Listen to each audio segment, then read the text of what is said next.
Hey everybody, how's it going tonight?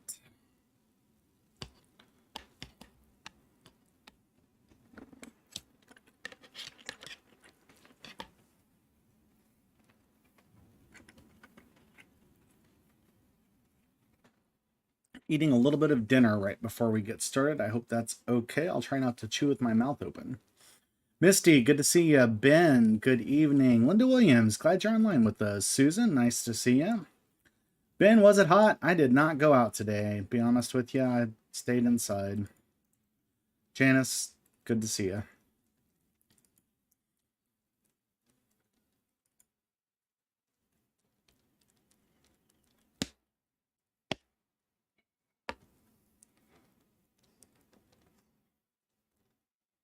I guess it's still 97. That is a pretty hot day.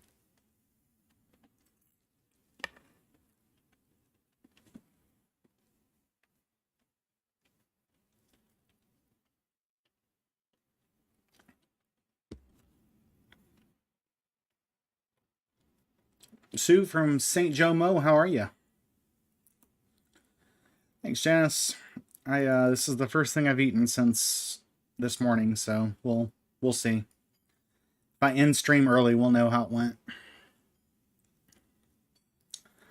100 tomorrow. I mean, it's Texas, right? It's June in Texas. Like,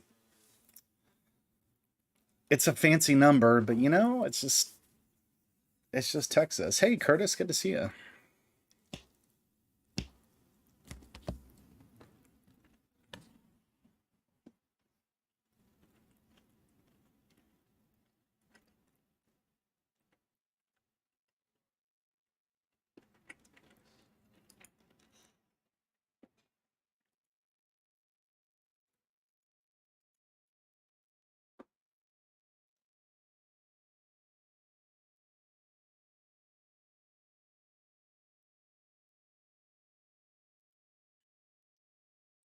So,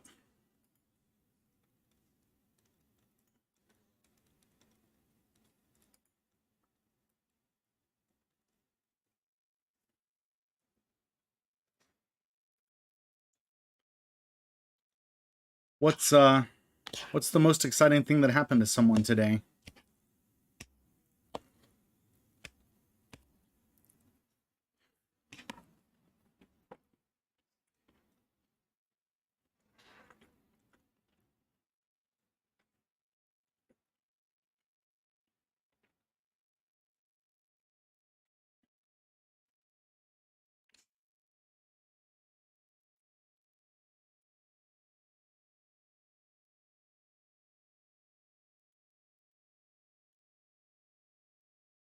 I'm gonna say they got an RV to escape the heat and run to the mountains. Well, that is exciting. When are you doing that?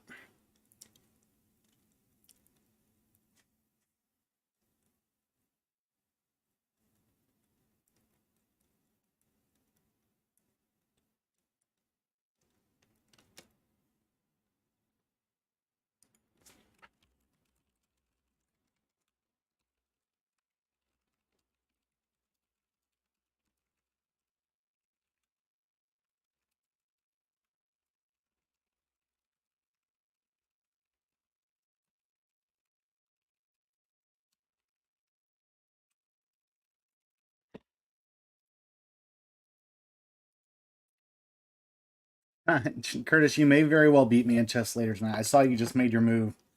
I was looking at it, but I suspect I'm going to move my queen. I'm not committing to anything yet, though. Then you woke up, Janice. You had a dream, huh? Ben, you had your leg wounds cleaned today, so you're in pain. I'm so sorry, man. But that's important to keep those clean. I hope they heal quickly for you. Jimmy Bedford, good to see ya. Hope you're doing okay. We'll get started here in just a couple of minutes. So tonight we're going to finish Genesis. There's not just a ton of theology left to pull out of this. There is certainly a great deal of theology to pull out of the story of Joseph itself, and why it's the ending of Genesis and where it takes us, and where we go next. But I don't know how much of that we're gonna get to do. We've really gone very deeply when we needed to go very deeply, and I think ultimately what we have at the end of Genesis is what Paul writes, and Joseph says this in as much, that all things work for good for those who love God and are called according to his purpose. That you cannot stymie God's plans. When we do all the time, temporarily, but on the grand scale of things, when God wants something to happen, it's going to happen. And God will use our mistakes to make it happen. He'll use our unworthiness to make it happen. He'll use the worst of us, because we're all the worst of us. That's the overall lesson. I think the most important detail that we can pull out. So what I really want to do is just, I don't want to say get through it, but I want to finish the story, and I want to do it with some justice. So let's get moving. Let's see where we were.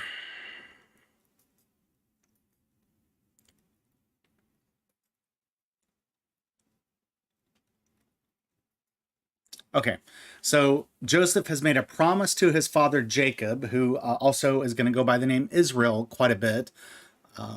And historically, he'll still be called Israel as well.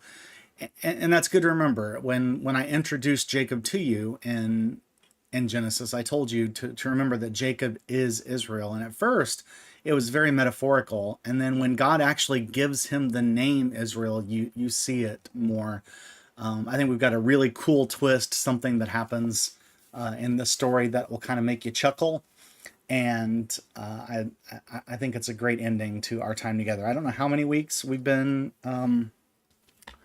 doing this. You know what? I'm curious enough.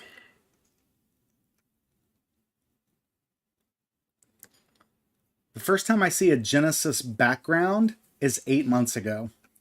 So we've been in Genesis together for 8 months. That is a long time. We probably will not linger in Acts for that long, but I'm glad we spent this time. This is the foundational book of our Old Testament. Hopefully you've learned not just what Genesis means and what the story means, but sort of how to study the Bible, how to go deeper, and at certain times when to move on. Kim, good to see you. Very glad you're with us. It was good to see you the other night as well. All right.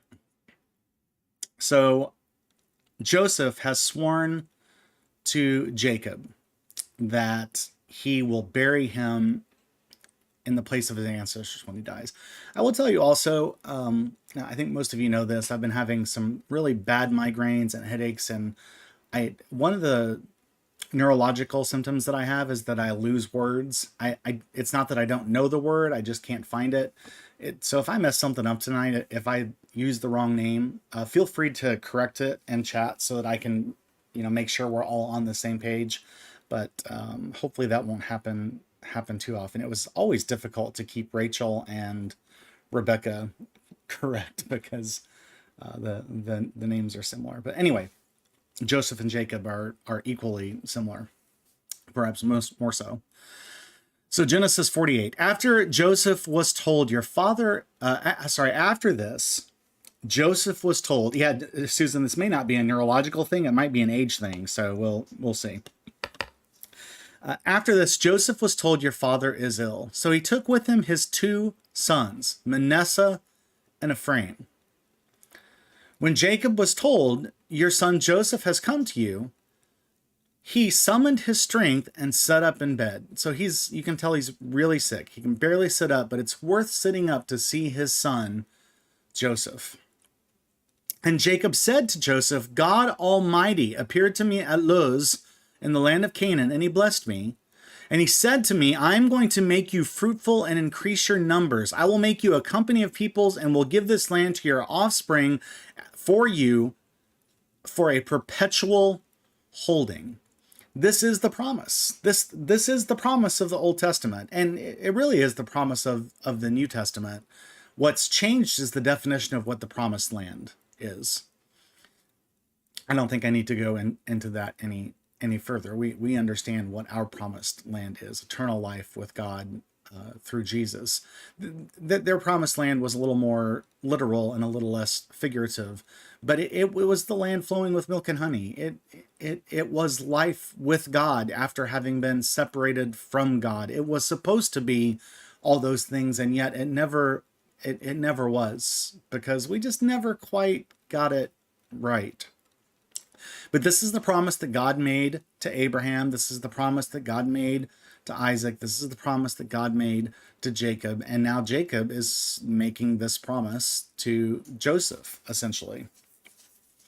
Therefore, your 2 sons, who were born to you in the land of Egypt before I came to you in Egypt, are now mine. Ephraim and Manasseh shall be mine, just as Reuben and Simeon are. As for the offspring born to you after them, they shall be yours. They shall be recorded on the names of their brothers with regard to their inheritance. For when I came from Padan, Rachel, alas, died in the land of Canaan on the way, while there was still some distance to go to Ephrath, and I buried her there on the way to Ephrath, that is, known by its current name, Bethlehem. So I was a little confused by this concept of saying the 2 sons that with you are mine, the ones born after them will be yours, but these 2 are mine.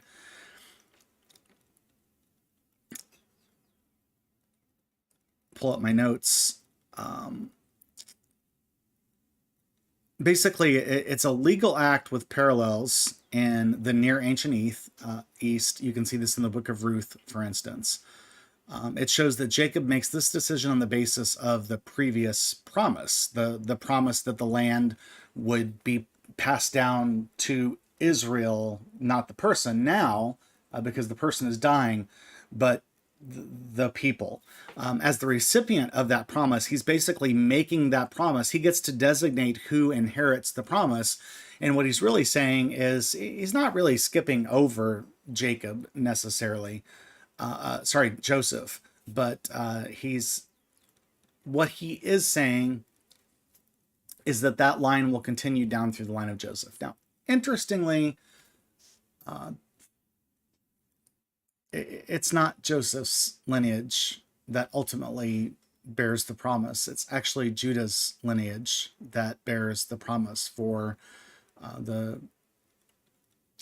the ancestral linkage takes Jesus Christ back to Judah. But that's the purpose here. It seems like it's probably really important. I'm not convinced that it really is. It's just a way of Jacob once again reaffirming that Joseph is his favorite and that the promise will go down through his children. But we'll find that the 12 sons of Jacob end up, of course, being the 12 tribes of Israel, and the tribe of Judah will become the tribe from which David comes, and then eventually in the house of David, Jesus. So, continuing on.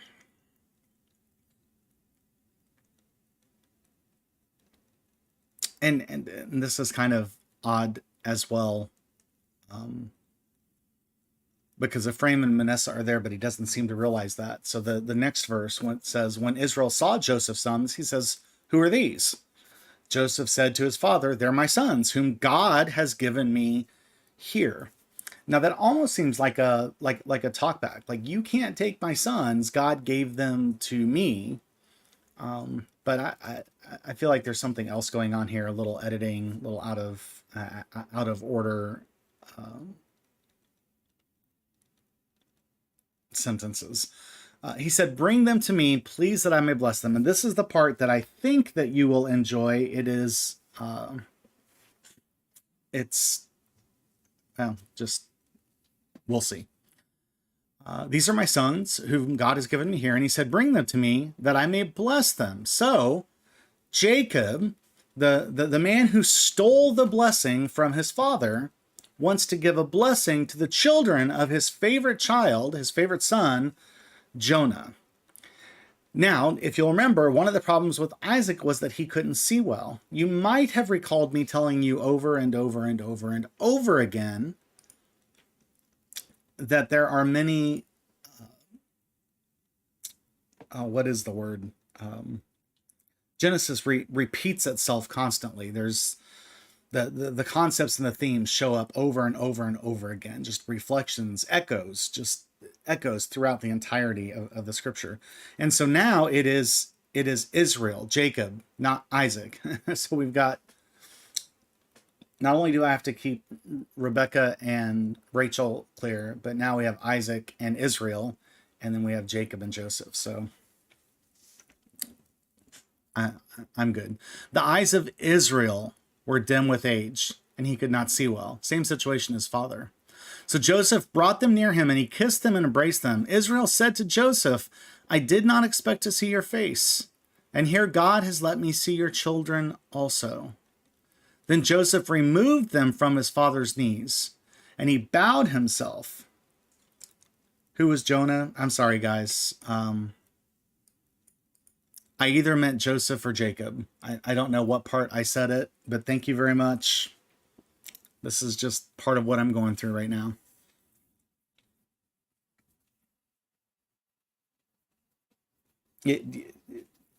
I don't remember where I said it. You all do know who I meant when I meant it, right? Jonah was the guy who got eaten by a whale. I jumped ahead a few books. Sorry about that.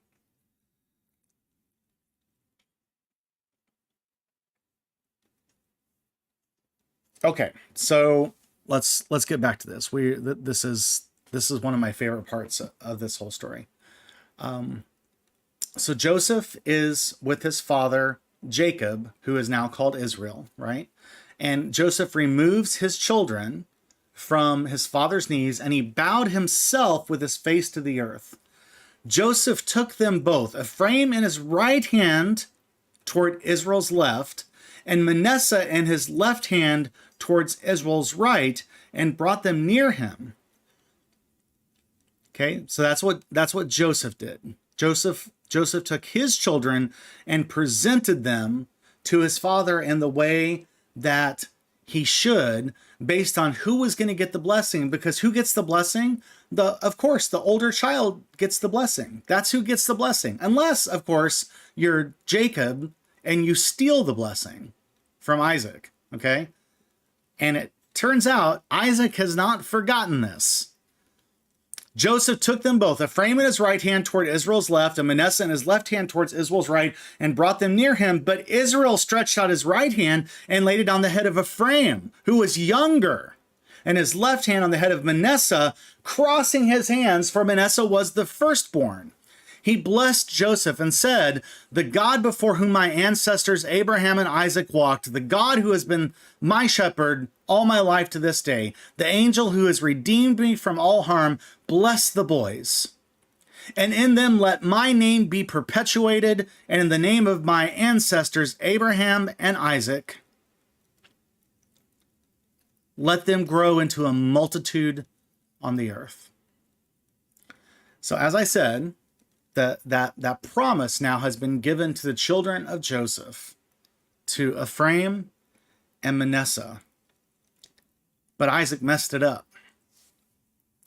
When Joseph saw that his father laid his right hand on the head of Ephraim, it displeased him.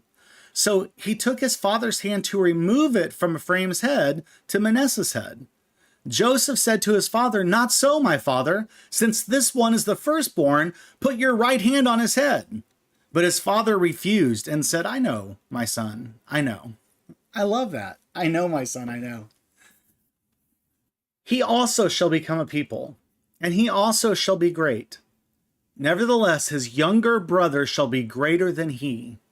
and his offspring shall become a multitude of nations. So the old switcheroo gets played on oh boy, I'm not saying this right. It's not the switcheroo. Okay, I have to back up. You know what? Give me just a second.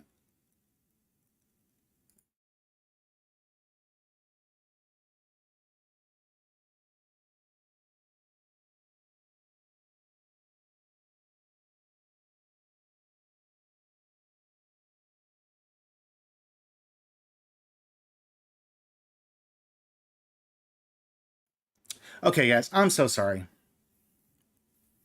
Let's back up. The story is the story. There's no switcheroo here. Joseph obviously has nothing to do with this. Joseph has never done anything wrong that we know of, but besides playing, being a little deceitful with his brothers, but that was always just to feel them out, I think, to give them an opportunity for forgiveness, which he's going to do here in just a minute. I was trying to tell you that Jacob was going to get what he gave, but that's not what happens. Jacob, going back, remember the story, Jacob stole the birthright from his older brother. So Jacob continues this tradition to Joseph and his children. Of course, Joseph and his children don't know anything about this, but Jacob, in Jacob's case, his mother had received an oracle that said the younger would be the stronger. And so in this case, Jacob continues that tradition. He continues to ignore the typical form of the birthright where the oldest child always gets the most.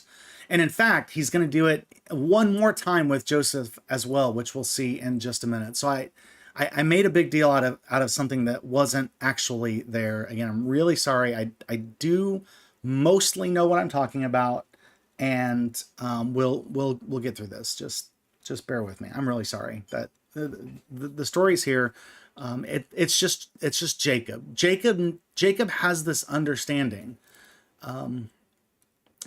And we could say whether it's correct or whether it's incorrect, but God sort of added his blessing to Jacob's interpretation. And so I think we have to say that it's correct. So in Jacob's eyes, he's saying the blessing, the promise, the importance isn't always going to go to the oldest person just because the oldest person is the oldest person. It's going to go to the person who will do what needs to be done in the eyes of God. And that's what Jacob is trying to do. Hey, Derek, good to see you this evening. I'm glad that you were with us. Okay. So once again, you guys do get the echo here, right? That Jacob pretended to be his brother Esau in order to receive the blessing. And so now, as he's giving this blessing to Joseph's children, he gives the primary blessing to the younger, not the older. And he sort of repeats almost word for word, but certainly concept for concept, what the oracle spoke to his mother, saying, I know, my son, I know. He shall become a great people, and he shall also be great. Nevertheless, his younger brother shall be greater than he, and his offspring shall be a multitude of nations. So he blessed them that day, saying, by you, Israel will invoke blessings, saying, God make you like Ephraim and Manasseh. So he put Ephraim ahead of Manasseh.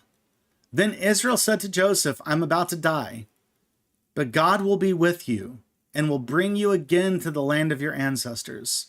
I now give you one portion more than to your brothers, the portion that I took from the hand of the Amorites with my sword and my bow. So again, what happens when you have a number of children is the oldest child, the one who earns the birthright, gets a double portion. So if there were 12 children, they would divide the estate into 13 parts, and the eldest child would get 2 parts and everybody else would get 1 part. Joseph is not the eldest child, but once again, Jacob is saying, It doesn't matter. Age doesn't matter. Just being born first, that's not really what matters. What matters is what you do, especially when it pertains to the eyes and the will of God.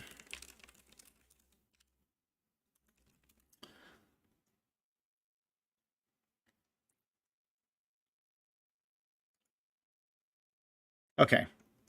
Then Jacob called his sons and said, "Gather around that I may tell you what will happen in the days to come. Assemble and hear, O sons of Jacob. Listen to Israel, your father." Now, this is a place, this is Genesis 49. I encourage you, if you want, to pull out your Bibles, especially if you have a study Bible, or get on Bible Gateway or a resource online that will give you some at least some minor details about. I'm not going to go into any of these specifics. They are more historical than theological, and I have opted to skip digging into the trying to pull theology out of it. I'm not concerned with the historical aspects of it, and I would rather get through the end of Genesis and have a few minutes to talk about it than I want to go through all these. So I'm going to read it, but I'm not going to go into what sort of the blessings, each individual blessings mean. But that's something that you can certainly do on your own, simply by going to Bible Gateway, for instance, looking at Genesis 49. And clicking around and finding some resources. Or if you've got a Bible that is a study Bible, just read in that. And if you don't have a Bible that's a study Bible, go buy a Bible that's a study Bible. I highly recommend, because this will be more close with what I preach from, I highly recommend I have to recommend the NRSV, New Revised Standard Version, first, because that's probably what I'm going to use for the rest of my life. I do like the Common English Bible. I think it's very good, and I think you can even get the Wesleyan study Bible version of the Common English Bible. So it's got a lot of Wesley's notes. So if you're Wesleyan, you might really like that. There's nothing wrong with the New International Version. I would not go that route. I just wouldn't. If I were not going to do one of those, I would do, what's the Bible that you have? Is it Life Application Bible? Yeah, the New Living Translation, NLT, I think is very good. And the Life Application Bible, I like those as well. But get a Bible that has, get a study Bible. I recommend you get a hardback one, and be willing to write, underline, do all those things in it. Okay, so here we go. Reuben, you are my firstborn, my might, and the first fruits of my vigor, excelling in rank and excelling in power. Unstable as water, you shall no longer excel, because you went up onto your father's bed, then you defiled it. You went up onto my couch. Simon and Levi are brothers. Weapons of violence are their swords. May I never come into their counsel. May I not be joined to their company, for in their anger they killed men, and at their whim they hamstrung oxen. Cursed be their anger, for it's fierce, and their wrath, for it's cruel. I will divide them in Jacob, and scatter them in Israel. Judah, your brothers shall praise you. Your hands shall be on the neck of your enemies, and your father's sons shall bow down before you. Judah is a lion's whelp. From the prey, my son, you have gone up. He crouches down, he stretches out like a lion, like a lioness. Who dares rouse him up? The scepter shall not depart from Judah, nor the ruler's staff from between his feet, until tribute comes to him, and the obedience of the people is his. Binding his foal to the vine, and his donkey's colt to the choice vine. He washes his garments in wine, and his robe in the blood of grapes. His eyes are darker than wine, and his teeth whiter than milk. Zebulun shall settle at the shore of the sea. He shall be a haven for ships, and his border shall be at Sidon. See, a lot of this, like I said, is not, I mentioned that it would be historical, but it's also geographical. And yes, Curtis, ESV is also a very good translation. Issachar is a strong donkey, lying down between the sheepfolds. He saw that a resting place was good, and that the land was pleasant, so he bowed his shoulder to the burden, and became a slave at forced labor. Dan shall judge his people as one of the tribes of Israel. Dan shall be a snake by the roadside, a viper along the path that bites the horse's heels so that its rider falls backward. And then we have a little bit of a refrain here for some reason. I wait for your salvation, O Lord. Gad shall be raided by raiders, but he shall raid at their heels. Asher's food shall be rich, and he shall provide royal delicacies. Naphtali is a doe let loose that bears lovely fawns. Joseph is a fruitful bough by a spring. His branches run over the wall. The archers fiercely attacked him. They shot at him and pressed him hard, yet his bow remained taut, and his arms were made agile. By the hands of the mighty one of Jacob, by the name of the shepherd, the rock of Israel, by the God of your father who will help you, by the Almighty who will bless you with blessings of heaven above, blessings of the deep that lie beneath, blessings of the breasts and of the womb. The blessings of your father are stronger than the blessings of the eternal mountains. The bounties of the everlasting hills, may they be on the head of Joseph, on the brow of him who was set apart from his brothers. Benjamin is a ravenous wolf, in the morning devouring the prey, and at the evening dividing the spoil. And those are the blessings. They don't all sound like blessings, but those are the blessings of the children of Jacob, the children of Israel. I think it's interesting, and as you might read these yourself, I think it's worth looking into the fact that the sections for both Judah and Joseph are much longer than everybody else's. Joseph makes sense, and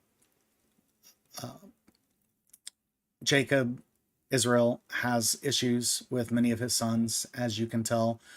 I think it's very interesting that his telling of Judah, the blessing of Judah, is so significant when some of the others are just not at all.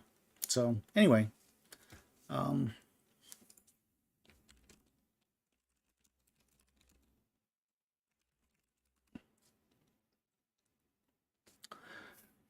even Benjamin, who, remember, Benjamin was his favorite after he thought Joseph was gone. And he says something nice about him, kind of, I guess. Benjamin is a ravenous wolf, in the morning devouring the prey, in the evening dividing the spoil. That's good. Remember a story in my father's second grade reader. My father was born in 1921. His second grade reader had a story that I've never forgotten. It was about a donkey and a lion and a leopard who had gone out to hunt. And they got back and they put all the prey that they had gotten together. And the lion said to the leopard, "Why don't you divide the prey for us?" And the leopard made 3 perfectly equal piles. Absolutely could not have been more equal. And the lion immediately jumped on him and killed him and added him to the pile of prey. And then he said to the donkey, "Why don't you go ahead and divide the prey?" And the donkey took a very tiny section for himself and left a huge amount for the lion. And the lion said, why donkey, who ever taught you how to divide prey so well?" And the donkey said, "That leopard did." I always thought that was an interesting story. Benjamin is a ravenous wolf, in the morning devouring the prey, and at the evening dividing the spoil. All these are the 12 tribes of Israel, and this is what their father said to them when he blessed them, blessing each one of them with a suitable blessing. I find that an interesting comment by the narrator, that the narrator is very content with all these blessings and finds each one to be suitable, even the ones who are horrible. Or at least not good. Looked like he was still kind of upset at Reuben for wetting the bed, but that's something that y'all can read through. Then he charged them, saying to them, "I'm about to be gathered to my people." That means he's about to die. "Bury me with my ancestors in the cave in the field of Ephron the Hittite, in the cave in the field at Machpelah, near Mamre in the land of Canaan, in the field that Abraham brought from Ephron the Hittite as a burial site. Remember, Abraham bought this for his wife Sarah. There Abraham and his wife Sarah were buried. There Isaac and his wife Rebekah were buried. And there I buried Leah. The field and the cave that is there were purchased from the Hittites. When Jacob ended his charge to his sons, he drew up his feet into the bed, breathed his last, and was gathered to his people. Also interesting, I don't know the theological significance if there is one. You've got Abraham and Sarah and Isaac and Rebekah, and the true love story in the life of Jacob is the story of Jacob and Rachel. But Leah, his first wife, is the one to be buried with him. Then Joseph threw himself on his father's face and wept over him and kissed him. Joseph commanded the physicians in his service to embalm his father. So the physicians embalmed Israel. They spent 40 days in doing this, for that is the time required for embalming. And the Egyptians wept for him for 70 days. And those numbers may not be literal, if that matters to you. They were commonly used numbers to indicate many numbers of days. When the days of weeping for him were past, Joseph addressed the household of Pharaoh. If now I have found favor with you, please speak to Pharaoh as follows. My father made me swear an oath. He said, I'm about to die. In the tomb that I hewed out for myself in the land of Canaan, there shall you bury me. Now therefore let me go up so that I may bury my father. Then I will return. Because remember, he's still a slave. He's still a servant. He still belongs to Pharaoh, even though he's sort of second in command. Again, this challenges us to recognize that being a slave or a servant in the Old Testament doesn't correlate necessarily with what we think about slavery as we understand it today. But Pharaoh answered, go up and bury your father, as he made you swear to do. So Pharaoh has always honored the traditions of Joseph and his families. So Joseph went up to bury his father. With him went up all the servants of Pharaoh, the elders of his household, and all the elders of the land of Egypt, as well as the household of Joseph, his brothers, and his father's household. Only their children, their flocks, and their herds were left in the land of Goshen. Both chariots and charioteers went up with him. It was a very great company. When they came to the threshing floor of Atad, which is beyond the Jordan, they held there a very great and sorrowful lamentation. And he observed a time of mourning for his father 7 days. When the Canaanite inhabitants of the land saw the mourning on the threshing floor of Atad, they said, this is a grievous mourning on the part of the Egyptians. And just to make sure, when I'm saying the word mourning here, it's mourning. Okay, they're mourning the death of Jacob. Therefore, this place was named Abel Mizraim, Mizraim meaning of Egypt. It is beyond the Jordan. Thus his sons did for him as he had instructed them. They carried him to the land of Canaan. They buried him in the cave of the field at Machpelah, and in the field near Mamre, which Abraham bought as a burial site from Ephron the Hittite. After he had buried his father, remember how important it was historically, and how important it was to Abraham that he be buried in a place that he owned, which is why he bought it. This is a holy ground for this family. After he had buried his father, Joseph returned to Egypt with his brothers and all who had gone up with him to bury his father. And thus ends the life of Jacob, and thus ends the story of Abraham and Isaac and Jacob. And now we are going to conclude the story of Joseph. Realizing that their father was dead, Joseph's brothers said, what if Joseph still bears a grudge against us and pays us back in full for all the wrong that we did to him? So they approached Joseph, saying, your father gave this instruction before he died. Say to Joseph, I beg you, forgive the crime of your brothers and the wrong they did in harming you. Now therefore, please forgive the crime of the servants of the God of your father. Joseph wept when they spoke to him.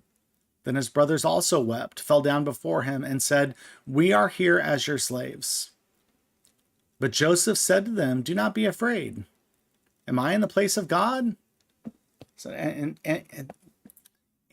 I in a position to judge you for what you did? I mean, a lot of people would say, yeah, but Joseph gets it. Joseph is one of the best examples of the potential of humanity in the entirety of Genesis. He's such a good guy. He says, am I in the place of God? And here comes the line.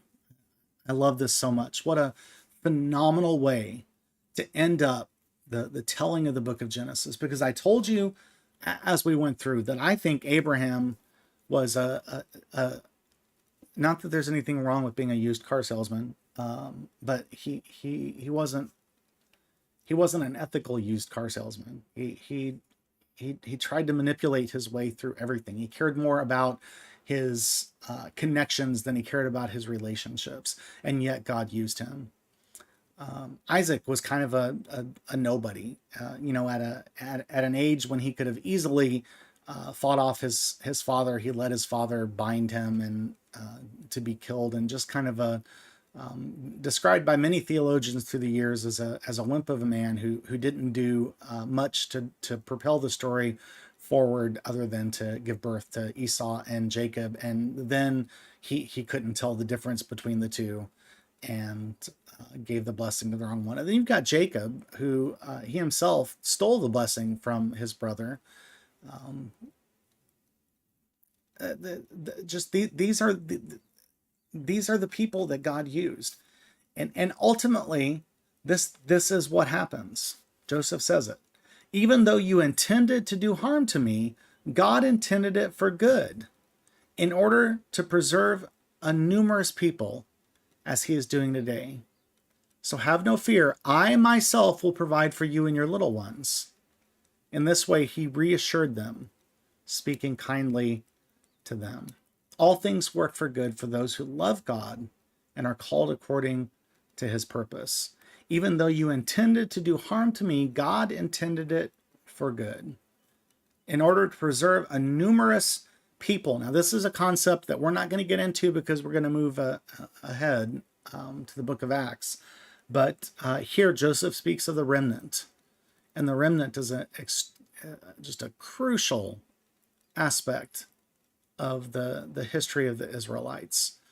This family, the family of Abraham and Isaac and Jacob and his 12 sons and the tribes of Israel, they are, from the start, they are a numerous people.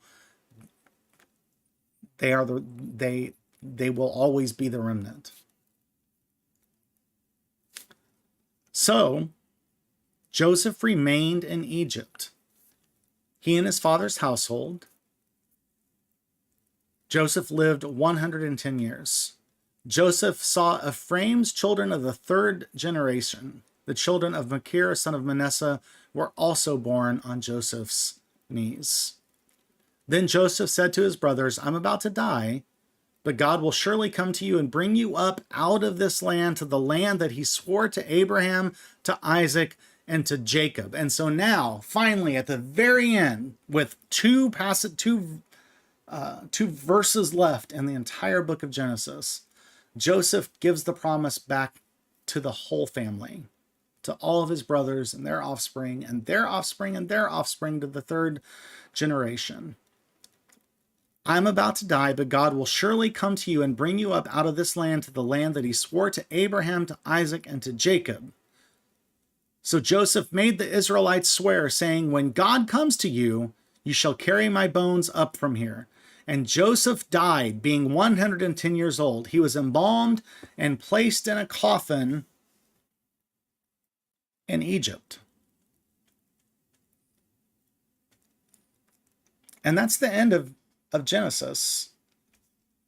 I'm not really going to go into this much, but again, if you want to read through, I think it's very interesting that Joseph stays in Egypt. Joseph's life was in Egypt. That's where he he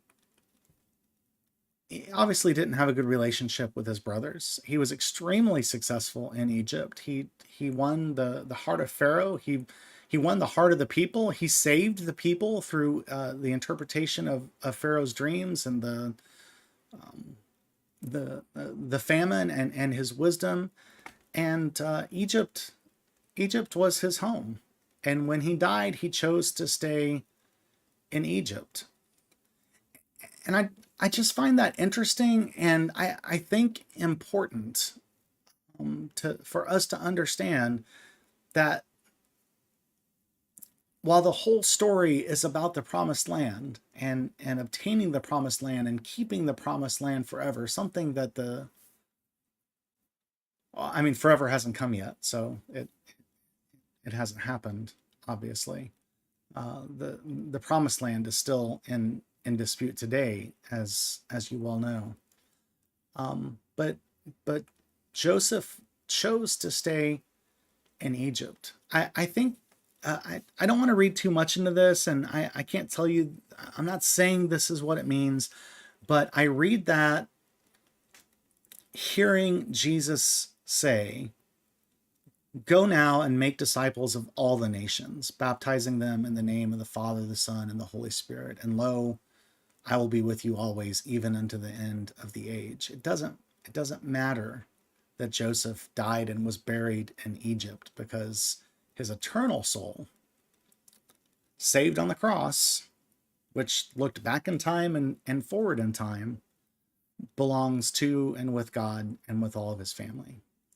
And that is the story of Genesis.